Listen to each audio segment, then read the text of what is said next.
पानी P P के पढ़ाऊँगा मैं, और पूरा एकदम तैयार करा दूँगा। पानी पी पी के पढ़ा पढ़ा रात रात भर जो है पढ़ते रहिए, कोशिश करते रहिए। क्या हो करेगा, ठीक हो,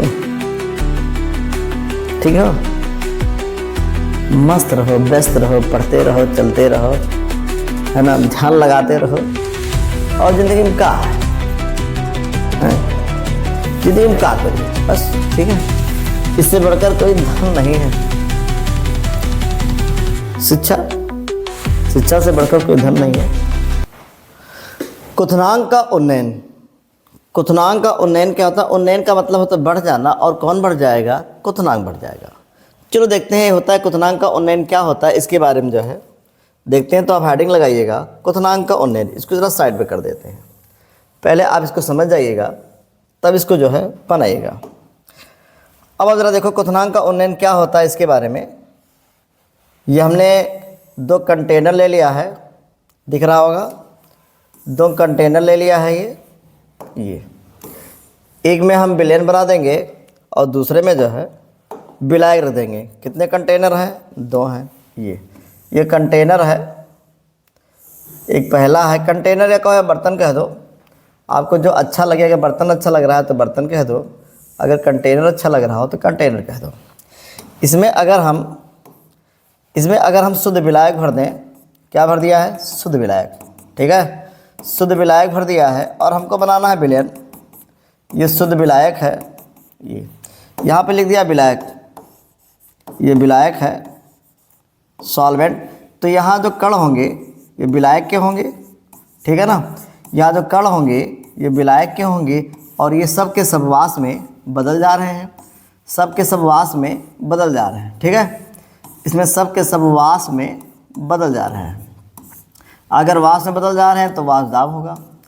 इसमें अगर हम विलय पदार्थ मिला दें, कोई आवासशील विलय पदार्थ मिला देते हैं, आवासशील मतलब जो वाष्प में ना बदले।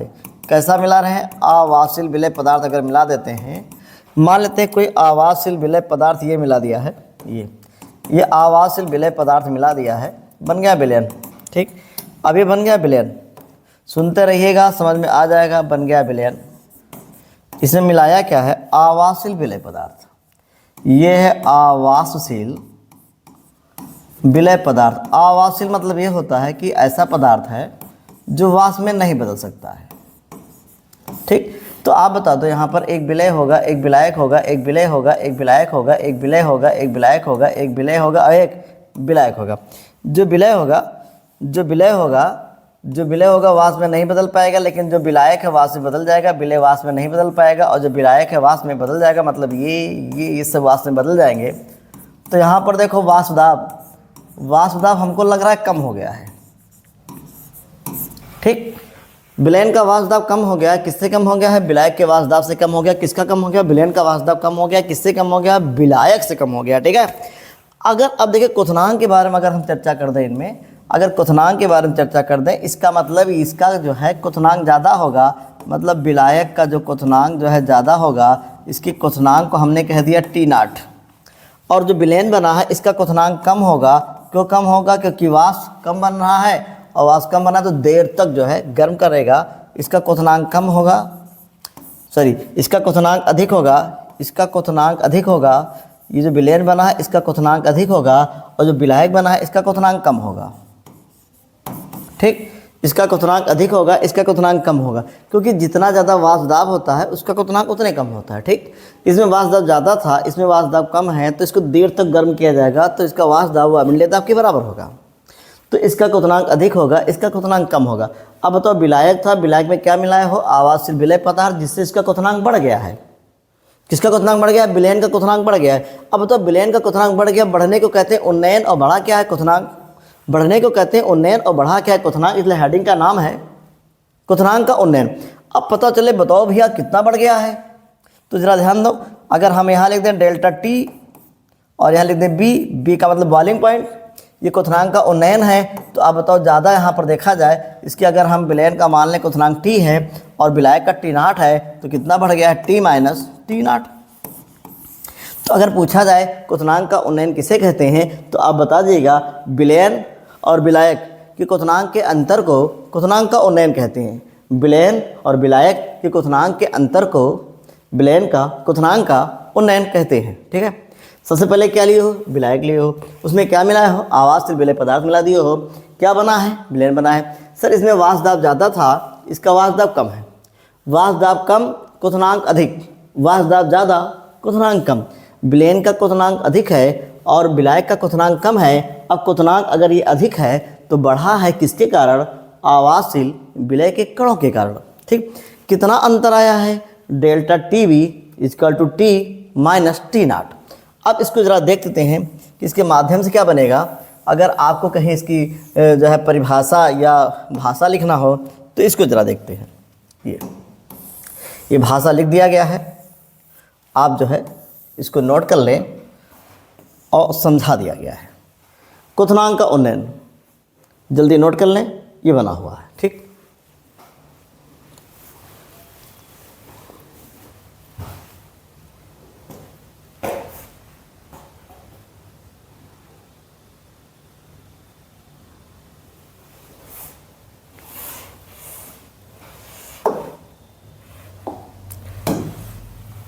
इसको बी लिखिएगा, डेल्टा टी वी है, ये लिख दिया गया है।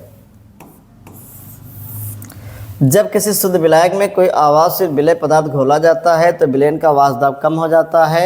वाष्प दाब कम हो जाने के कारण विलयन का क्वथनांक जो है बढ़ जाता है। ठीक, विलयन और शुद्ध विलायक के क्वथनांक के अंतर को ही क्वथनांक का उन्नयन कहते हैं। इसको डेल्टा टी वी से व्यक्त करते हैं। Delta T V is equal to T minus T naught होता है।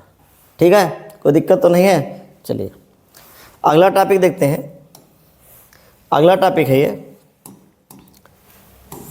ये देखें, क्वथनांक का उन्नयन डेल्टा टी वी और मोललता में संबंध। क्वथनांक का उन्नयन डेल्टा टी वी और मोललता में क्या संबंध है, ये ज़रा देखते हैं। ठीक, क्वथनांक का उन्नयन और मोललता में क्या संबंध है, ये हेडिंग लगा लीजिएगा। इसको हम समझाने की कोशिश करते हैं।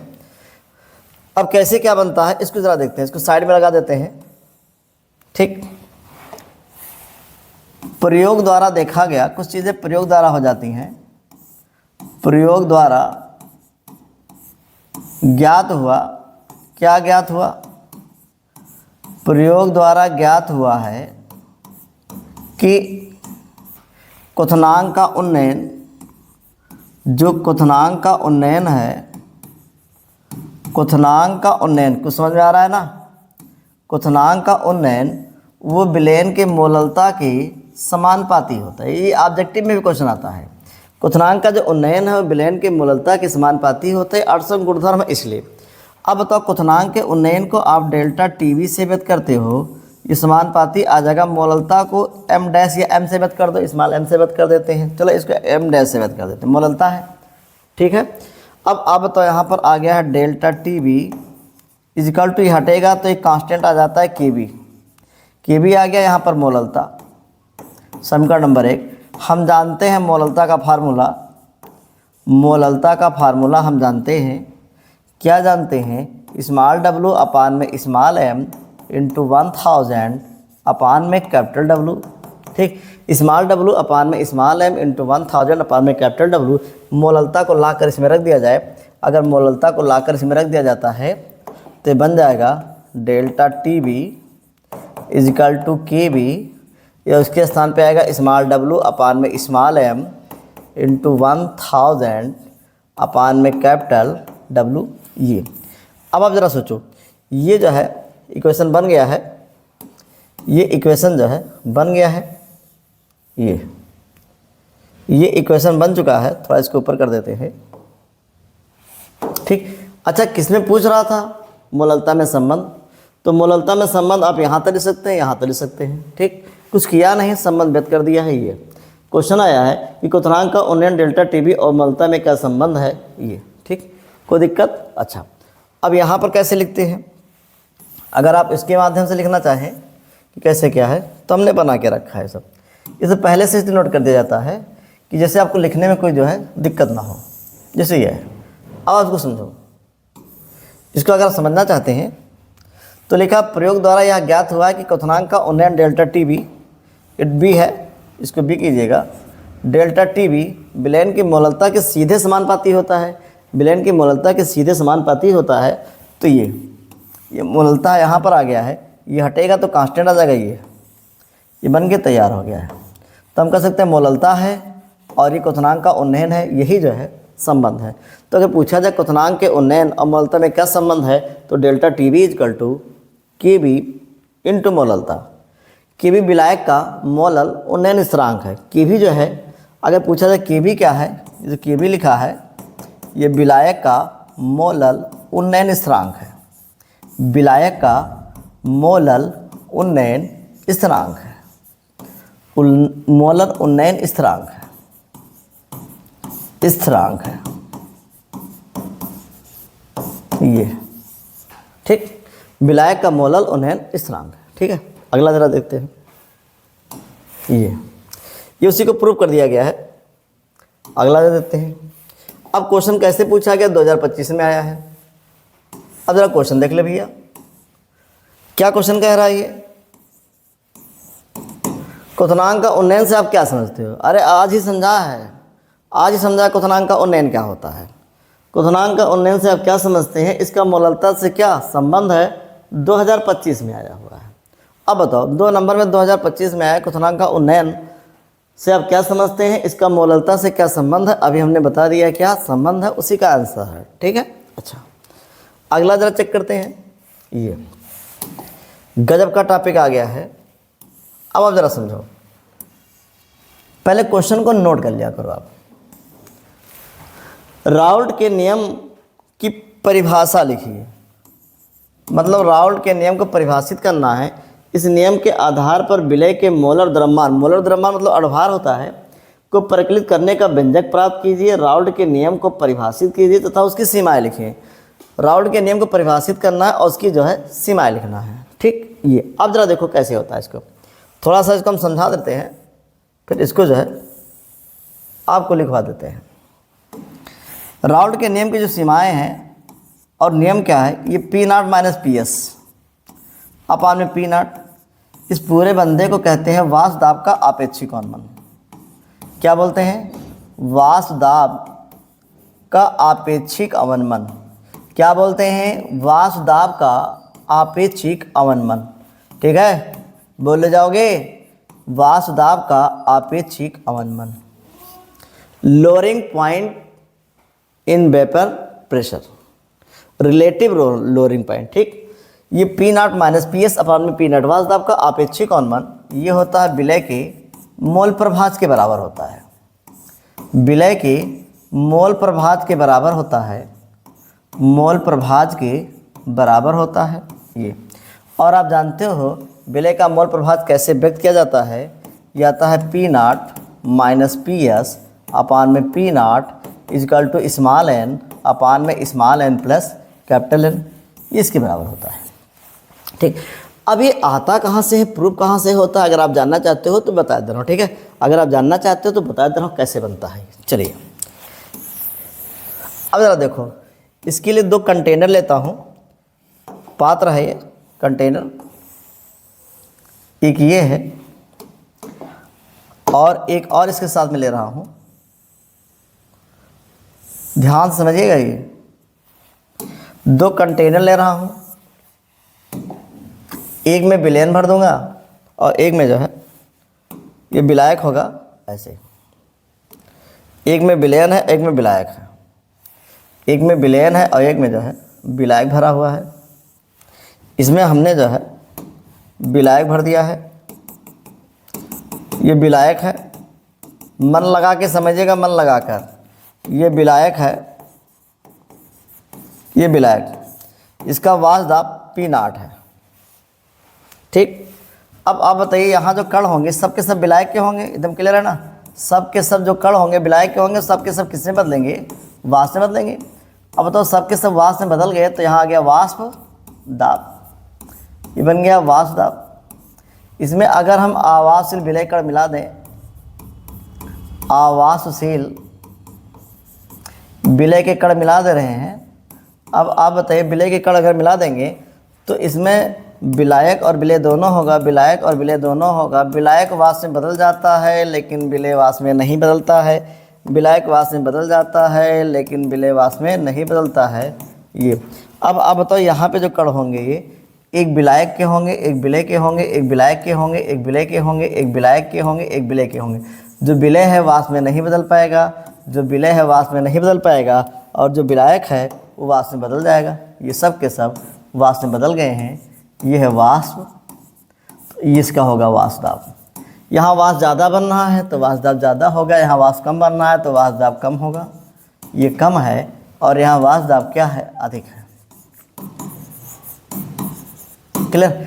इसके वाष्प दाब विलयन है, इसके वाष्प दाब को हमने मान लिया है PS। क्या मान लिया है, PS। शुद्ध विलायक के वाष्प दाब को P0 मान लिया है, विलयन के वाष्प दाब को PS मान लिया, ठीक है। अब हमें सिद्ध करना वाला है कि कैसे क्या बनना है। अब आप बताओ, इसका अगर विलयन का वाष्प दाब कम हुआ है तो किसके आ जाने के कारण, आवासील विलेय के कण आ जाने के कारण। अगर ये कण कम है तो वाष्प दाब ज़्यादा बनता, अगर ये कण ज़्यादा है तो वाष्प दाब कम बनेगा। अच्छा, अब हमको एक बात बताइए, अगर विलयन के वाष्प दाब हैं तो विलेय के कणों के कारण कि विलायक के कणों के कारण? हाँ, विलायक के कणों के कारण। तो इसका मतलब एक बात क्लियर है, अगर हम विलयन का वाष्प दाब लिखें, विलयन का वाष्प दाब समझिएगा, विलयन का वाष्प दाब जो कुछ भी बना है, जो कुछ भी बना है विलयन का वाष्प दाब, वो विलेय के कणों के कारण बना है कि विलायक के कणों के कारण बना है? तो विलायक के, तो यहाँ लिखेंगे विलायक का मोल प्रभाज, विलायक का मोल प्रभाज, क्योंकि मामला जब कण का आता है तो मोल प्रभाज से होता है। विलायक का मोल प्रभाज, इतना क्लियर है, विलायक का मोल प्रभाज। ठीक, आप सभी जानते होंगे जब ये चिन्ह हटता है तो कोई नियतांक आता है, और विलयन का वाष्प दाब है PS, PS समानुपाती। अगर ये हट गया है तो यहाँ पर आएगा P0, P0 आ गया है, और यहाँ पे लिखा है विलायक, यहाँ लिख दूंगा विलायक का मोल प्रभाज।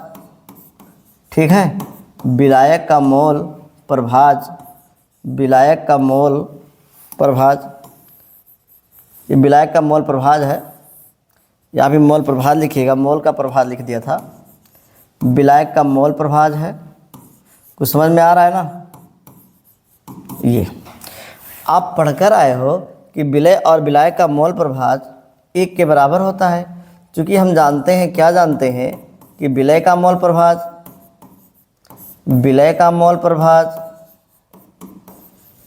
मोल प्रभाज प्लस विलायक का मोल प्रभाज, विलायक का मोल प्रभाज का मोल प्रभाज बराबर कितना होता है जी? विलायक का मोल प्रभाज दोनों मिलाकर 1, विलेय का मोल प्रभाज और विलायक का मोल प्रभाज बराबर 1 होता है। अगर यहाँ से हम विलायक का मोल प्रभाज निकालें तो प्लस उधर जाएगा माइनस, इसको अगर यहाँ लिख दें तो आ जाएगा PS, यहाँ पे लिखा P0। अगर इसका मान वहाँ से रखें तो 1 माइनस विलेय का मोल प्रभाज, विलेय का मोल प्रभाज, ये विलेय का मोल प्रभाज हो जाएगा। ये इसको अंदर गुणा कर दे तो आएगा PS, इसको 1 से गुणा करेंगे तो P0, यहाँ पे मल्टीप्लाई कर देंगे तो P0 इंटू विलेय का मोल प्रभाज, विलेय का मोल प्रभाज। कुछ समझ में आ रहा है ना? ये विलेय का मोल प्रभाज। ठीक, अब हमको अगर विलेय का मोल प्रभाज निकालना है तो प्लस से इधर ले आओ माइनस, तो आ जाएगा यहाँ पर देखा जाए P0 इंटू विलेय का मोल प्रभाज, विलेय का मोल प्रभाज, विलेय का मोल प्रभाज, ये बन गया। अब ये प्लस से इधर ले आओगे तो बन जाएगा ये P0 माइनस PS। अगर हम विलेय का मोल प्रभाज निकालें यहाँ से, विलेय का मोल प्रभाज, विलेय का मोल प्रभाज, तो अब आप बताइए आ जाएगा P0 माइनस PS अपान में P0 ये। और इसी को अगर हम सीधा लिख दें, अगर हम इसको सीधे लिखना चाहते हैं तो इसको पहले लिख दिया जाए P0 माइनस PS अपान में P0 इज इक्वल टू विलय का मोल प्रभाज।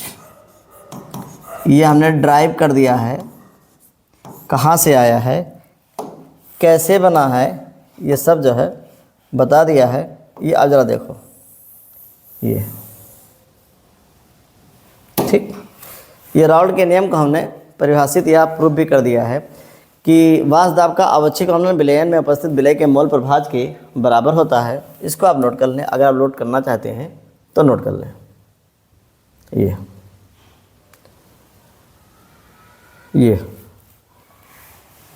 विलय विलायक से मिलकर ये जो है बना दिया गया है। गजब गजब गजब की पढ़ाई कीजिएगा, ठीक है। मन लगाया करो, मन लगाया करो, ठीक है। बार बार रिवाइज करोगे समझ में आ जाएगा। अगर आप रिवाइज नहीं करोगे तब दिक्कत है, तो प्रॉब्लम हो सकती है, अदरवाइज प्रॉब्लम नहीं हो सकती है, ठीक। आप लोग समझदार हो, ज़्यादा बताने की हमको ज़रूरत नहीं है, बड़ी एग्जाम सिर पर है, ठीक। कोशिश कीजिए, कामयाबी तो मिल ही जाएगी। कोशिश नहीं करोगे कामयाबी नहीं मिलेगी। नोट करना है तो नोट कर लीजिए, ठीक। चलिए अगला,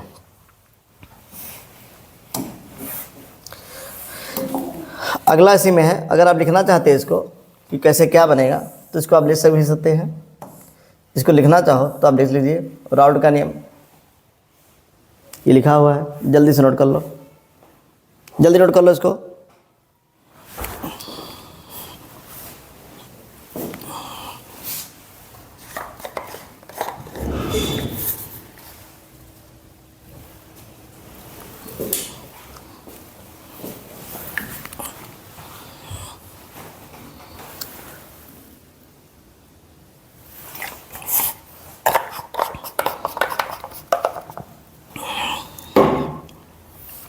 पानी पी पी के पढ़ाऊँगा मैं, और पूरा एकदम तैयार करा दूँगा। पानी पी पी के पढ़ा कर रात रात भर जो है पढ़ते रहिए, कोशिश करते रहिए, ठीक। पानी पी पी के पढ़ाया जाएगा। क्या क्या कह रहे हैं, इस नियम के अनुसार किसी आवासशील विलय पदार्थ के विलयनों के लिए वाष्प दाब का आपेक्षिक अवमंदन विलयन में उपस्थित विलय के मोल प्रभाज के बराबर होता है। P naught minus P S upon P naught equal to विलय का मोल प्रभाज या मोलंस कर सकते हो। P naught minus P S upon में P naught equal to small N upon में small N plus capital N, ये लिखा हुआ है, ठीक, लिख लिया होगा। चलिए अगला टॉपिक है राउल्ट के नियम की सीमाएं। ये राउल्ट के नियम की कौन कौन सी सीमाएं हैं, ये राउल्ट के नियम की सीमाएं दिख रहा होगा। राउल्ट के नियम की कई सीमाएं हैं, उनमें से जो मेन सीमाएं हैं, इंपॉर्टेंट सीमाएं लिख दिया गया है। राउल्ट का नियम केवल आवासशील विद्युत अपघट, ये विद्युत अपघट के तन विलयनों पर लागू होता है। ये तन विलयन पर लागू होगा, सांद्र विलयन इससे विचलन प्रदर्शित करेंगे, ठीक, दूर हट जाएंगे, उस पर नियम नहीं लगेगा। दूसरा है राउल्ट का नियम केवल आवासशील पदार्थों के विलयनों पर लागू होता है, मतलब जो वाष्प में ना बदले उन्हीं पर लागू होगा और किसी पर लागू नहीं होता है। जो विलायक से रासायनिक अपक्रिया नहीं करते हो, अगर भी आप विलायक से रासायनिक अपक्रिया कर लेंगे तो राउल्ट का नियम कैसे लगेगा, ठीक। हमें ऐसा चाहिए था कि जो है विलायक से रासायनिक अपक्रिया ना करते हो या रासायनिक अपक्रिया नहीं करते हैं। तीसरा, जो पदार्थ विलयन में संगुणित होते हैं उन पर भी राउल्ट का नियम नहीं लगता है, क्योंकि मामला कणों का होता है। संगुणित हो जाएंगे तो कणों की संख्या कम हो जाएगी, तो राउल्ट का नियम ठीक से नहीं लगेगा। इसको नोट करिएगा, राउल्ट के नियम की सीमाएं पूछा जाता है। राउल्ट का नियम क्या है, इसकी कौन कौन सी सीमाएं हैं, तो 3 सीमाएं लिखा हुआ है। राउल्ट का नियम केवल आवासशील विद्युत अपघट के तन विलयनों पर लागू होता है। दूसरा है राउल्ट का नियम केवल उन आवासशील पदार्थों के विलयनों पर लागू होता है जो विलायक से रासायनिक अपक्रिया नहीं करते हैं। तीसरा है जो पदार्थ विलयन में संगुणित होते हैं उन पर भी राउल्ट का नियम लागू नहीं होता है। फटाफट नोट कर लो, ठीक। क्वेश्चन लिखा है, इससे पहले क्वेश्चन बताया था कि राउल्ट का नियम क्या है, इसकी कौन सी सीमाएं हैं, ये लिखा हुआ है। 2 नंबर पे पूछा गया, ठीक है। का हो करेजा, ठीक हो, ठीक हो, मस्त रहो, व्यस्त रहो, पढ़ते रहो, चलते रहो, है ना, ध्यान लगाते रहो। और ज़िंदगी में का है, ज़िंदगी में का करी हो, बस, ठीक है। इससे बढ़कर कोई धन नहीं है। शिक्षा शिक्षा से बढ़कर कोई धन नहीं है, कोशिश करो और आप कर ले जाओगे, हमें पता है। ये इतना आप समझ गए होंगे, इतना बनता चला जाता है। अच्छा, अब ज़रा देखते हैं ऑब्जेक्टिव। इतना हो गया, चलिए।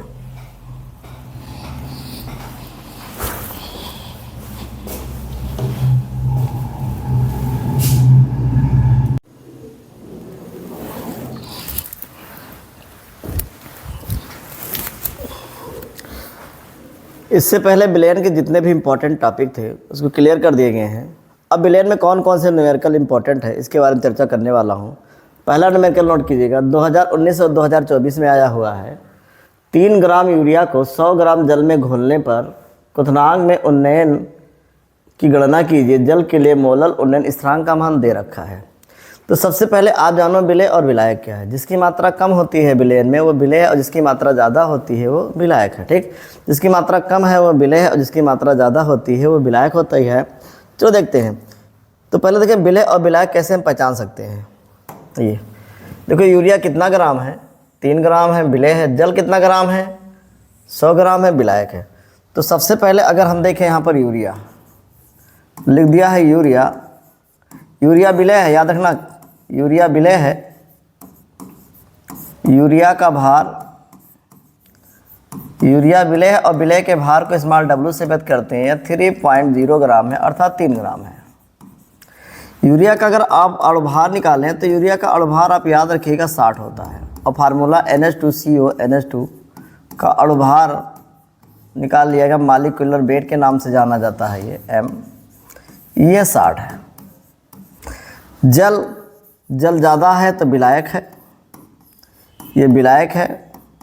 और जो विलायक का भार दिया हुआ है, विलायक का भार कैपिटल W, ये दिया है 100 ग्राम। ठीक, केवी का मान दे रखा है 0.52 केल्विन, फिर लिखा है किलोग्राम प्रति मोल, और हमको निकालना है डेल्टा टीवी। ये इतना तो आप नोट ही कर लिए होंगे यहाँ से कैसे क्या बनता है। स्मॉल w मिल गया है, m मिल गया है, कैपिटल W मिल गया है, ये मिल गया। ठीक है, इसका जो फार्मूला होता है kb into small w into 1000 अपान में जो होता है small m into capital W। इसी में वैल्यू रख दें और देखिए फट से जो है आ जाएगा। देखिए यहाँ लिख दिया डेल्टा टीवी, ये फाइंड करना है। केबी की वैल्यू है 0.52। स्मॉल w ज़रा देखो भाई, ये 3 ग्राम है, यहाँ पर 1000 लिख दिया है। अपान में देखा जाए m यहाँ पर 60 है और यहाँ पर 100 है। तो सबसे पहला काम 0 को कैंसिल कर देते हैं। ठीक, 0 अगर आप कैंसिल कर दें तो ज़रा देखो 0 कैंसिल कैसे होता है। ये 1 2 3, यहाँ पर 1 2 3 0 कैंसिल हो गया है। अब देखते हैं ज़रा इधर, अगर इधर देख लें तो यहाँ पे लिख दिया डेल्टा टीवी, इधर जो है 0.52 है, फिर ऊपर यहाँ पर 3 है और अपान में 6 इतने बचा है। तो अगर इसको डिवाइड कर दें तो 2 आ जाएगा। यहाँ पर आ गया डेल्टा टीवी और ये 0.52 को 2 से डिवाइड कर दें तो आ जाएगा 0.26। ये केल्विन, क्योंकि मामला केल्विन का है इसलिए इतना आ जाएगा। बहुत ही जो है मज़ेदार न्यूमेरिकल, बहुत ही मज़ेदार न्यूमेरिकल। इसका आंसर जो है इतना आ जाएगा। ठीक, 2 नंबर का है, गजब का न्यूमेरिकल है, नोट कर लें। इसमें नहीं लगता कि हमको कहीं जो है प्रॉब्लम हो या आपको कहीं भी प्रॉब्लम हुआ हो। ठीक, बहुत आसान था ये, इसका जो है कैलकुलेशन भी बहुत ठीक ठाक है, नोट कर लें।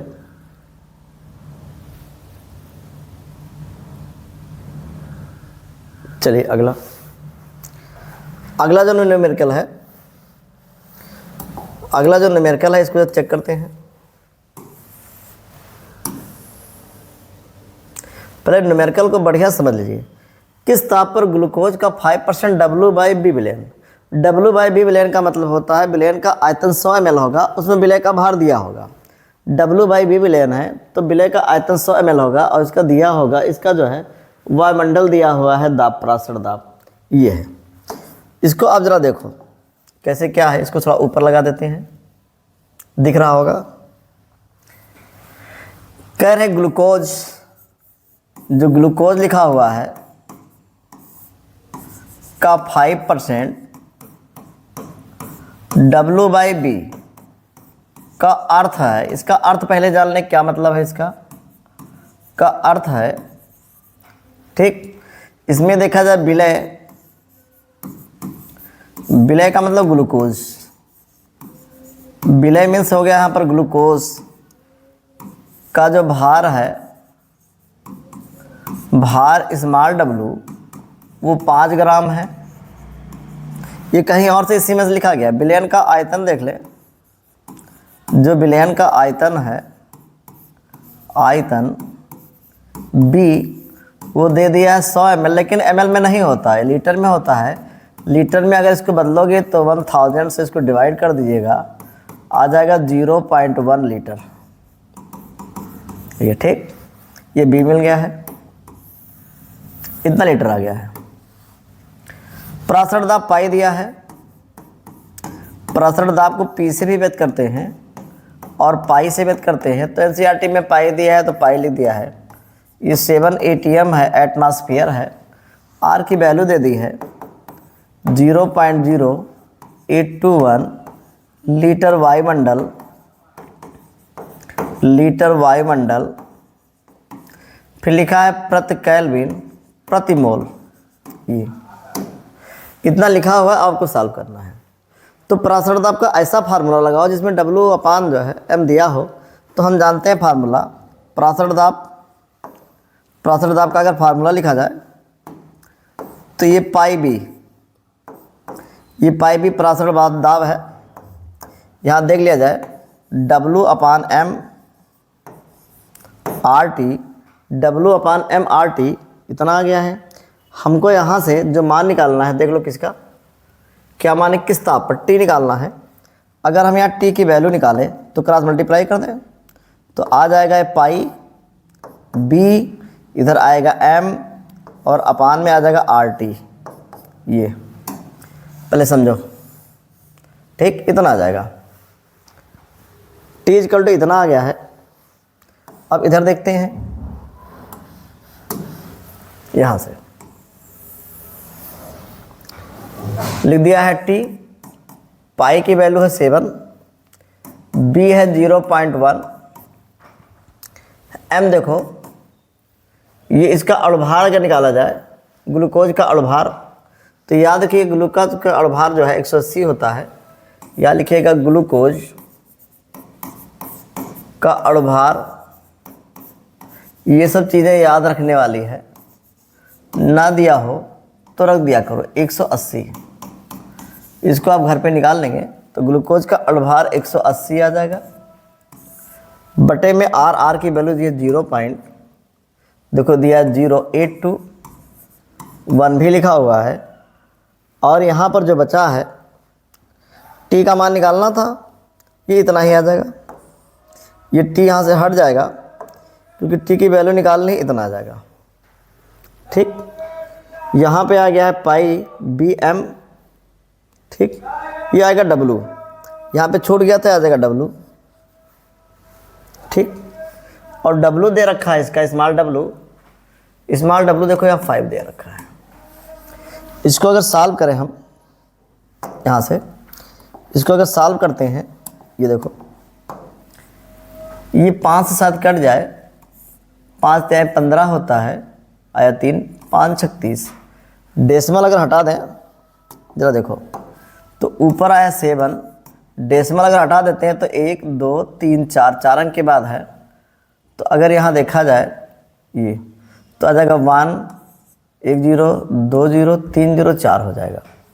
और यहाँ पर 36 है, और जो नीचे बचा हुआ है 821, इतने बचा हुआ है, इसको काट दिया, इतना आ गया है। अब इसी को जो है मल्टीप्लाई कर दें तो यहाँ पर है, इसको अगर मल्टीप्लाई करें तो 7 6 42 हो जाता है। ये 7 त्रिक 21, 21 और 4 जो है 25 हो जाता है, और इससे मल्टीप्लाई करेंगे 2 जीरो 3 जीरो बढ़ जाएगा, और यहाँ पर ऐसे हो गया है। इसको ज़रा डिवाइड करो, डिवाइड कर दो उतना ही आ जाएगा। चलिए साइड में थोड़ा डिवाइड कर देते हैं, क्योंकि आप लोग जो है देखते रहिएगा। ये लिखा है 252 और 3 बार 0 है 821। तो अगर ले लिया जाए 3 बार तो 8 त्रिक 24 हो जाएगा। 3 बार इसको ले जाते हैं तो 8 त्रिक जो है 24 हो जाता है। ये 3 बार देखते हैं तो 3 और 3 दूनी 6 और 8 त्रिक 24, ये ज़्यादा हो जाता है, नहीं सही है। इसको डिवाइड कर देते हैं, और इसको डिवाइड करने में जितना आ जाएगा उसी को लिख देते हैं। इसका डिवाइड तुम लोग करो, बनना है नहीं बनना है। इसका तुम लोग डिवाइड कर दो, कितना बनना है।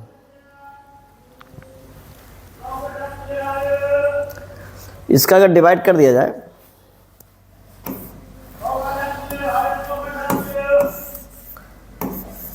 252,000, ये ऐसे है। तो 3 बार ले जाया जाए तो जाएगा यहाँ पे 3 3 दूनी 6 और 8 त्रिक 24। यहाँ पे आ जाएगा 7, ये आएगा 11, 11 में से 6 जाएगा 5, इतना 57 बच जाएगा। 0 उतार लिया है, 0 बार ले जाओ, ये 0 0 हो जाएगा, ये इतना आ जाएगा, 1 0 और।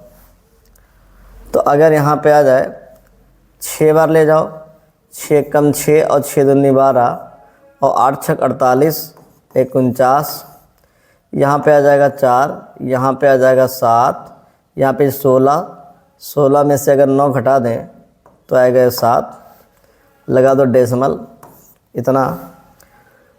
अब जो है इसको भाग दे देते हैं, 9 8 72, अगर 9 से ले जाएं 9 से तो 9 1 9, 9 दूनी 18, 9 8 72, 1 73, लगभग जो है ये 306.9 केल्विन आ जाएगा। ये इतना केल्विन आएगा। ये थोड़ा मल्टीप्लाई करने में जो है, डिवाइड करने में थोड़ी सी दिक्कत आती है। ये इतना जो है ये आ जाएगा, इतना केल्विन होगा। अगर आपको जो है डिग्री सेल्सियस में निकालना है तो इसमें से 273 घटा दीजिएगा। अगर इसमें से 273 घटा देते हैं, 273 माइनस कर देते हैं, तो आप बताइए 0.9 रह जाएगा। ये हो गया 6, 6 में से अगर 3 घटा दें तो आया 3, और 27 से अगर घटा दें तो इतना आ जाएगा, ये 33.9 ये डिग्री सेल्सियस में आ जाएगा। नोट कर लें, ये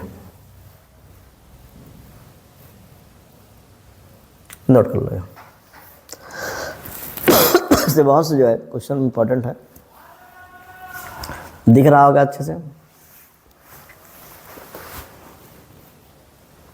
कैलकुलेशन आप स्वयं कर लिया करो, है ना। कभी कभी कैलकुलेशन में भाग करने में थोड़ी प्रॉब्लम हो जाती है, कोशिश करते रहो, हो जाएगा ठीक। अगला न्यूमेरिकल देखते हैं। अगला न्यूमेरिकल दिया हुआ है,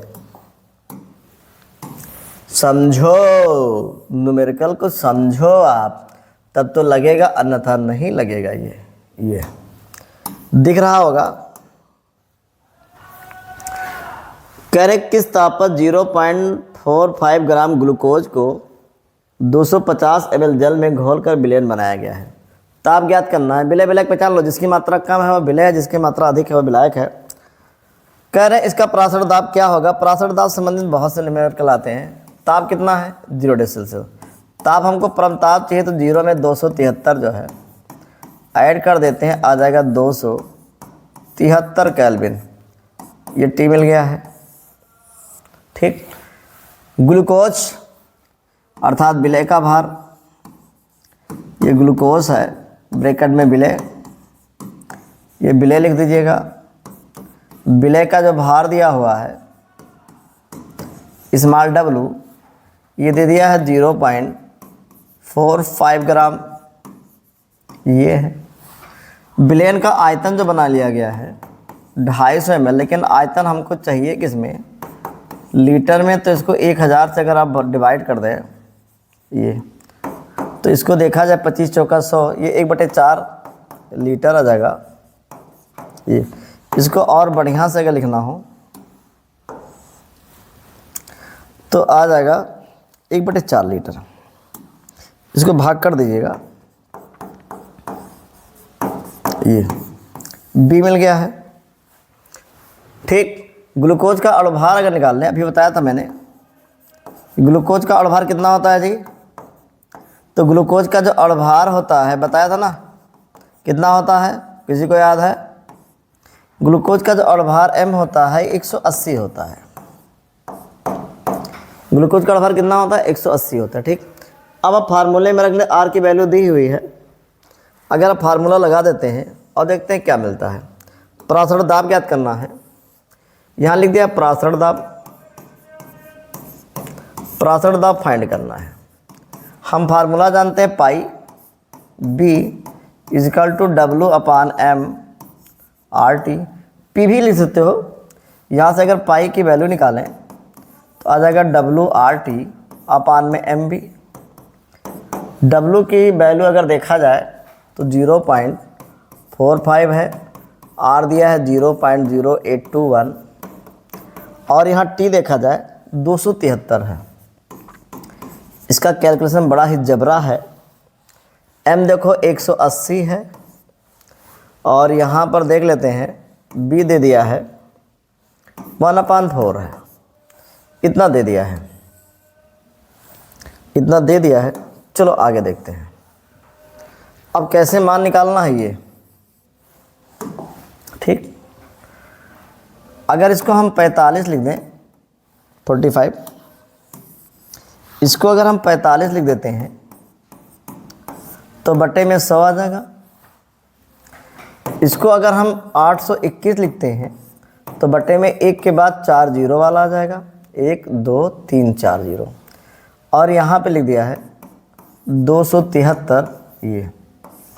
अब बटे में जो जो बचा हुआ है 180 बचा हुआ है और ये 4 ऊपर पहुँच जाएगा, इतना बचा हुआ है। तो अगर हम 9 से काट दें, 9 × 45 और 9 दूनी 18 हो गया है। अब इसको काट दें, 4 × 4 और 4 × 20 हो गया है। अब जो बचा हुआ है ऊपर, ये 5 से 5 कैंसिल हो जाएगा। ऊपर बचा हुआ है 821 × 2 73 और यहाँ 1 के बाद में 6 जीरो, 1 2 3 4 5 6 जीरो। अब इसी को आप मल्टीप्लाई कर दें और देखिए कितना रहा मल्टीप्लाई करने पर, ये इसको मल्टीप्लाई कीजिए और कितना आ रहा है, इतना नोट कर लो। अब मल्टीप्लाई वाला तो कह सकते हो, इसको मल्टीप्लाई कीजिएगा और देखिए कितना आ रहा है ये।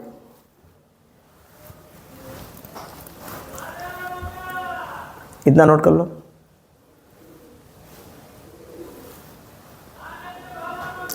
अगर इसको हम साइड में मल्टीप्लाई कर लेते हैं, साइड में कहीं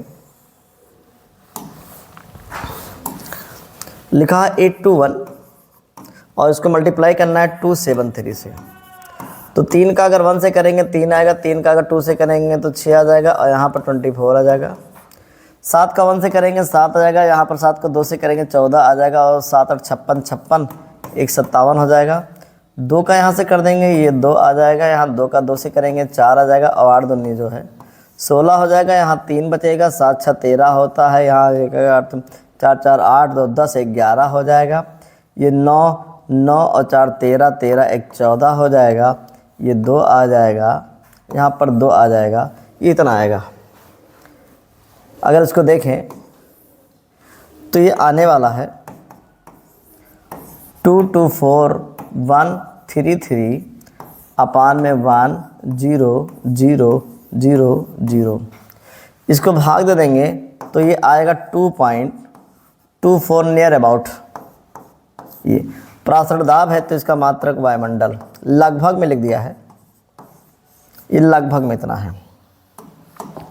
एकदम मन लगा के लगाओ, एकदम मन लगा के चंगा होकर एकदम मन लगाइए, एकदम भार भार भार भार लगता चला जाइए। इतना इसका आंसर आएगा 2.24 वह बंडल। इसको अगर पूरा लिख देते हैं कैलकुलेट करने के बाद ही, इसको हटा दे रहे हैं। कैलकुलेशन इसलिए बता देते हैं कि मान लो कोई लड़का ना जान पा रहा हो, क्योंकि इसमें कुछ बाय वाले होते हैं, जो बाय वाले नहीं लगा पाते हैं जल्दी से। मैं सबकी बात नहीं कर रहा हूँ, कुछ बच्चे होते हैं जिनका कैलकुलेशन जो है ठीक नहीं रहता है, उनकी बात कर रहा हूँ। आप लोग तो अच्छे हो, आप लोग की बात नहीं करते। इतना जगह 2.24 इधर लिखा है, इधर लिखा है, बनता चला गया है। ठीक, तो न्यूमेरिकल में कैलकुलेशन थोड़ा जो है कीजिएगा, काम बनता चला जाएगा। ये प्रश्न आप बता रहा हूँ, नोट कर लिया हो तो अगला बताएं।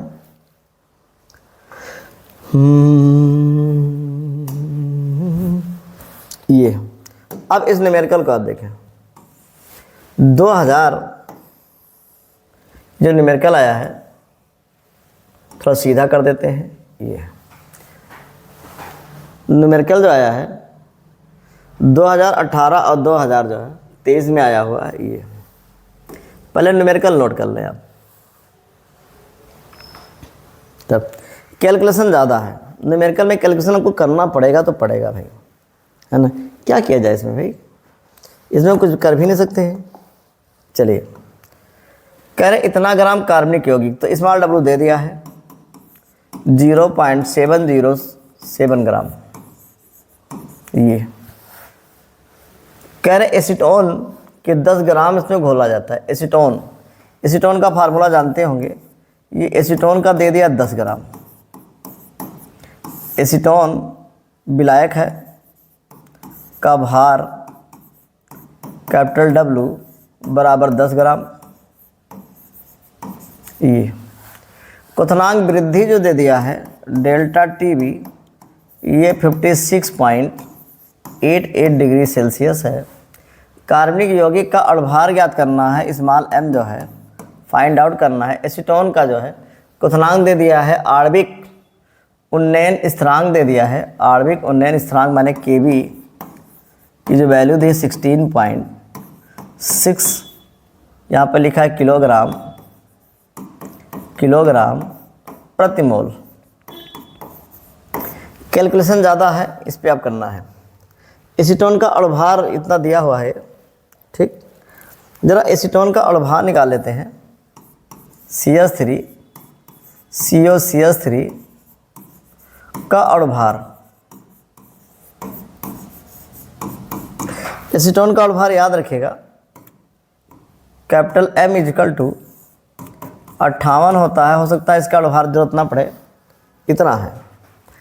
अब अगर फार्मूला यहाँ से लगा दिया जाए, delta TB equal to KB into small W upon में स्मॉल m इंटू 1000 अपान में कैपिटल W। इसकी वैल्यू है 56.88, KB दे दिया है 16.7, स्मॉल W दे दिया है 0.707 और यहाँ पे लिखा है 1000 अपान में चेक करते हैं। m फाइंड करना है, कैपिटल W दे दिया है 10, ये इतना दिया हुआ है। ठीक, इतना दिया हुआ है। अगर m की वैल्यू निकालें तो यहाँ पे आएगा 16.7 इंटू 0.707, यहाँ पे लिखा 1000 अपान में 56.88 इंटू 10, इतना आएगा। अगर सारे डेसिमल को हटाने की कोशिश करें तो यहाँ पर 1 2 3 1 4 है, 4 में 2 यहाँ पर है, 2 और बढ़ा दें, सारे डेसिमल जो है हट जाएंगे और ये यहाँ से जो है कैंसिल हो जाएगा।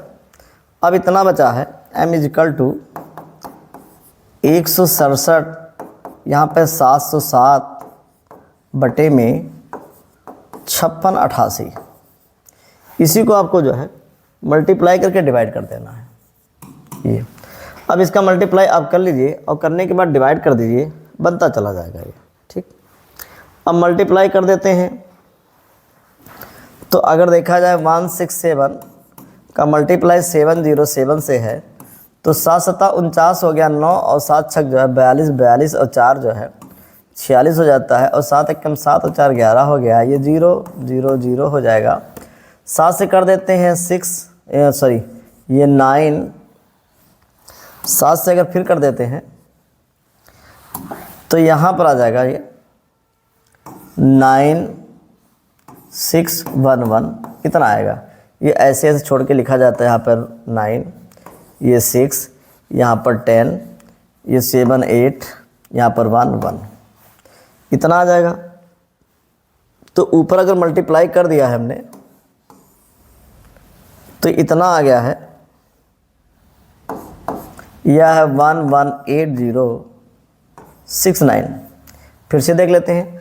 7 को 7 से किया 49 आ गया, 7 6 42, 42 में 4 जोड़ दिया 46, 7 एकम 7 और 4 11 हो गया, 1 0 2 0 3 0 हो गया। 7 से करेंगे तो इतना फिर आ जाएगा, उतना ही होगा। यहाँ पर ऐसे बन गया 9 1 10 हो गया है, यहाँ पर 6 1 7, ये देखो यहाँ पर ये 9 ये 6 और 9 1 10 हो गया, 7 1 8 हो गया है, यहाँ पर इतना आ गया। ठीक, अब इसको ज़रा डिवाइड कर देते हैं। एक बार ज़रा डिवाइड पे जोर लगाते हैं। अगर इसको डिवाइड करते हैं थोड़ा इधर, तो अगर हम इसको डिवाइड कर दें 118069 को 5688 से, तो 56 अगर ले जाएं तो 112, अगर 2 बार ले जाते हैं 2 बार तो 8 दूनी 16 और 8 दूनी 16 8 दूनी 16 और 8 दूनी 16 1 17 और 6 दूनी 12 1 13 5 एकम 5 5 एकम 5 5 दूनी 10 11। फिर से देखो 8 दूनी 16 8 दूनी 16 1 17 6 दूनी 12 1 13 5 दूनी 10 इतना 6 है। घटा देंगे 0 आ जाएगा 10, 10 में से 7 आ गया 7, 7 में से 430 आ गया है। अब यहाँ पे ऐसे नोट कर लेंगे, 0 बार ले जाएं तो 0 0 0 आ जाएगा। यहाँ पर 4309 डेसिमल लगा दो, इतना आ जाएगा। तो 8 पंचे 40, ये 8 लगभग जो है 20 पॉइंट, ये देखा जाए इतना बन जाएगा। ठीक, लगभग 20.8 आ रहा है। इसका जो आंसर आ रहा है लगभग 20.8, m इज इक्वल टू 20.8। ये अब देख लेते हैं 20.8 जो है कितना आएगा इसका, कितना जो है बन जाता है, चेक कर लो।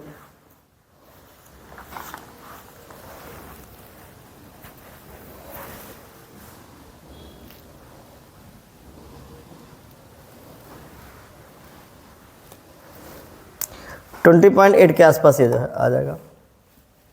नीचे लिख दिया है। कैलकुलेशन ठीक ठाक होगा तो काम बन जाएगा, अगर ठीक ठाक नहीं होगा तो काम नहीं बनेगा। 20.8 के आसपास जो है आ जाएगा। ये देख लो इसको।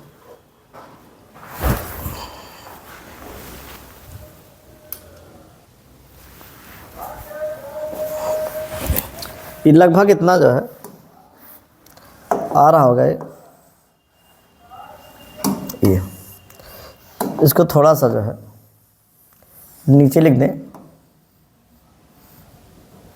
तो उसको डिवाइड जो है 5688 से करना है। ये लगभग में है, लगभग इतना आ जाएगा। ये 20.7 भी आ रहा होगा, लेकिन 5 भी आ रहा, छोड़ दिया, इतना आ गया। ठीक, चलो अगला। अगला न्यूमेरिकल लिखा हुआ है ये,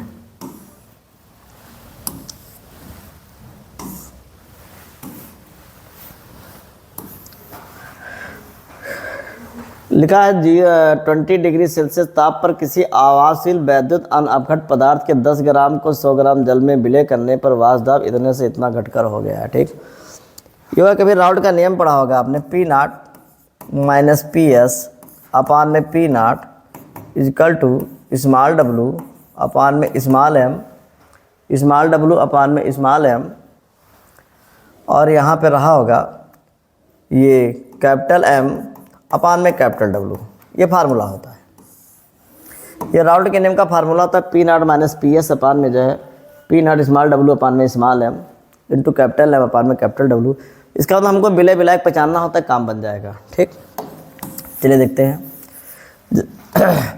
ये कहे इतना ताप है, ताप का कोई लेना देना नहीं है, ग्राम, ग्राम स्मॉल w दे दिया है। इतने ग्राम को 100 ग्राम में करना है तो स्मॉल w दे दिया 10 ग्राम। ये 100 ग्राम जल है, कैपिटल W जो है 100 ग्राम दे दिया है। और जल का अणुभार आप सभी जानते हो, जल का अणुभार निकाल लीजिएगा। जल का अणुभार, जल का अणुभार कौन बताएगा? 18 होता है। ये कह रहे वाष्प पहले इतना था, जो अधिक होता है वो P0 है, 17.535 mm है। अब घटकर जो आ गया विलयन का है 17.235 mm। ये कह रहे विलय का अणुभार फाइंड करना है, स्मॉल m फाइंड करना है। ये दिया हुआ है। फार्मूला आप जानते हो P0 माइनस PS अपान में P0, ये होता है स्मॉल w अपान में small m into capital M अपान में कैपिटल W। यहाँ पे है 17.535 माइनस 17.235 अपान में अगर इसकी वैल्यू रख दें P0 17 दे दिया, 17 इसकी वैल्यू जो दे दी है 17.535। स्मॉल w जरा देखें, स्मॉल w 10 दे दिया है, m नहीं पता है, कैपिटल M दे दिया है, कैपिटल M 18 दे दिया है और कैपिटल W यहाँ पर 100 है। ये अगर इसको अलग अलग भाग कर दें 17.535 अपान में 17.535 और ये आएगा माइनस 17.235 अपान में 17.535। ये यहाँ से अगर देख लें ये कट जाएगा, यहाँ पे आएगा 9 और यहाँ पे आएगा 5, ये आएगा 9/5m, इतना आ चुका है।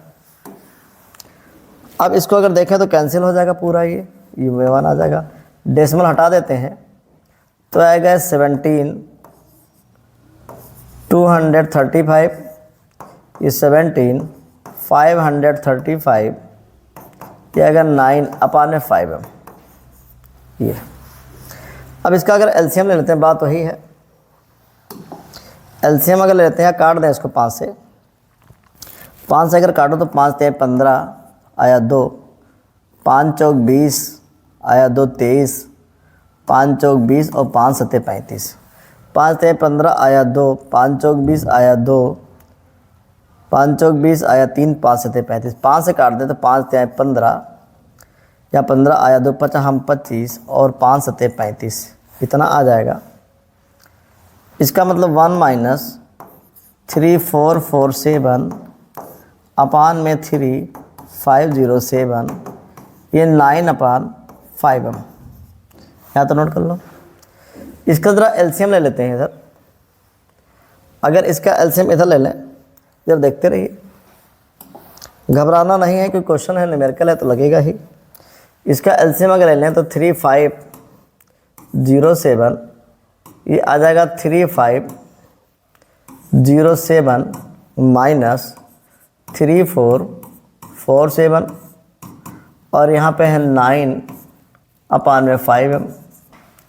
इसको अगर माइनस करते हैं तो 7 - 7 आ जाएगा 0, ये 10 10 - 4 आ जाएगा 6, ये 14 4 4 माइनस आएगा 0, इतना आ जाएगा।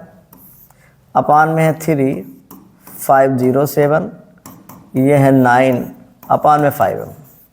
अब इस 0 को लिखें या ना लिखें, आंसर क्लियर है। ये अगर आप चाहो तो इसको 3 से काट दो तो 2 आ जाएगा, या 3 से काट दो 3 आ जाएगा। ये आ गया 20 × 25 100, 100m। 3 से गुणा करो 7 × 3 21 हो जाएगा, और 3 × 5 15 और 3 × 3 9 1 10। यहाँ से m निकाल लेते हैं तो इसके अपान में अगर इसको लिख दिया जाए 100, ये तो 2 अंक के बाद डेसिमल लग जाएगा। यहाँ पर आएगा m = 105.21 ये अड़भार होगा, ये उसका जो है अड़भार हो जाएगा, ये इसका अड़भार ही बन जाएगा, इतना आ रहा होगा, ये नोट कर लें। टाइम लग सकता है, थोड़ा डिफिकल्ट तो है ही है, लेकिन अब क्या करें, कैलकुलेशन तो कैलकुलेशन। ये सब 9 लिखा हुआ है, अगर आप देखो तो 9 लिखा हुआ है, ये जो 9 लिखा हुआ है, ये भी 9 लिखा हुआ है, ये 9 लिखा हुआ है, थोड़ा डिजाइन वाला 9 है ये, ठीक। ये सब ऐसे हैं, ऐसे बहुत से न्यूमेरिकल जो है आपको मिलते चले जाएंगे, ठीक है। नोट कर लिया होगा। अगला देखते हैं।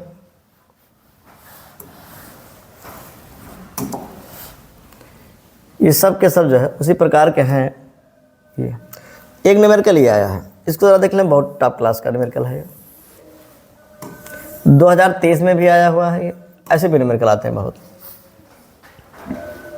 ठीक। 27 डिग्री सेल्सियस ताप पर इसका मामला ऐसे है। अब आप बताइए, इसका ताप दे दिया है, लेकिन ताप ने हमको परम ताप चाहिए, तो 27 में 273 जो है ऐड कर दिएगा। अब जोड़ दो तो हमारे हिसाब से आ गया है 300, ये 300 केल्विन आ गया है टी। यूरिया 2% यूरिया है। अब बताइए 2% यूरिया का अगर जलीय विलयन है, यूरिया का जलीय विलयन, इसका मतलब यूरिया झम से जल में जो है मिला हुआ है, तो इससे याद रखिएगा यूरिया का भार आ जाएगा 2 ग्राम। यूरिया का भार मतलब विलय है, स्मॉल डब्लू यहाँ से पता चला है 2 ग्राम है ये, और जो आयतन है विलयन का वो आयतन है 100 ml, लेकिन आयतन ml में नहीं होना चाहिए, इसलिए इसको 1000 से जो है डिवाइड कर दीजिएगा, तो बन जाएगा 0.1 लीटर, इसका ये आयतन बन गया है, ठीक।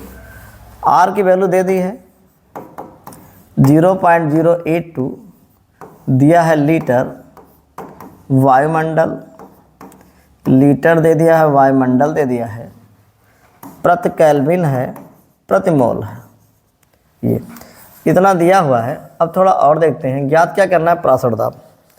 प्रासरण दाब ज्ञात करना है। प्रासरण दाब को आप पी से भी लिख सकते हैं और पाई से लिख सकते हैं, तो लिख दिया पाई बी इजिकल टू होता है। अच्छा, यूरिया का ज़रा अणुभार निकाल लो।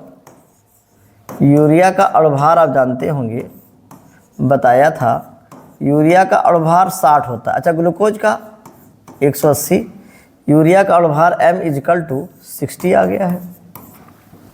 ये होता है W अपान में m RT। यहाँ से अगर पाई प्रासरण दाब पाई निकालते हो तो बन जाएगा W RT अपान में MB। इसी में आपको रख के जो है सॉल्व कर लेना। अब कैसे सॉल्व होता है ज़रा देखते हैं। कैलकुलेशन ही तो मेन है इसका। अच्छे लोग की बोलती बंद हो जाती है इसमें, ठीक, कैलकुलेशन में। अब ज़रा देखते हैं, प्रासरण दाब निकाल रहा हूँ। प्रासरण दाब ये स्मॉल W, ज़रा देखो इसमें स्मॉल W कहाँ है, तो 2 ग्राम है। R की वैल्यू दे दी है 0.082 और T दे दिया है 300 केल्विन अपान में M देखो 60 है और B दे दिया है 0.1। इसमें डेसिमल 1 2 3 है, 3 0 से बढ़ा दिया जाए और इसको इसके पास हटा दिया जाए, तो यहाँ पर आएगा 2, यहाँ पर 82, यहाँ पर 300 और यहाँ पे 60 इंटू 100। तो इसको अगर काट देंगे तो आएगा 3 और 3 से ये कट जाएगा, आ जाएगा ये इतना। अब ऊपर आया है 2, यहाँ पर 82 अपान में 20, इसको अगर यहाँ से काट दें तो आएगा 10। तो प्रासरण दाब जो है, जो प्रासरण दाब है एकदम आखिरी पावदान पर है, आखिरी पायदान पर है। इसको डिवाइड कर दो तो आ जाएगा 8.2। तो प्रासरण दाब आ जाएगा 8.2 वायुमंडल, इतना आएगा। ये सब गजब के न्यूमेरिकल हैं। तो न्यूमेरिकल आप अच्छे ढंग से जो है घर पे लगाइए बढ़िया से, और गजब गजब की न्यूमेरिकल है ये सब, इतना आएगा ये, नोट कर लें।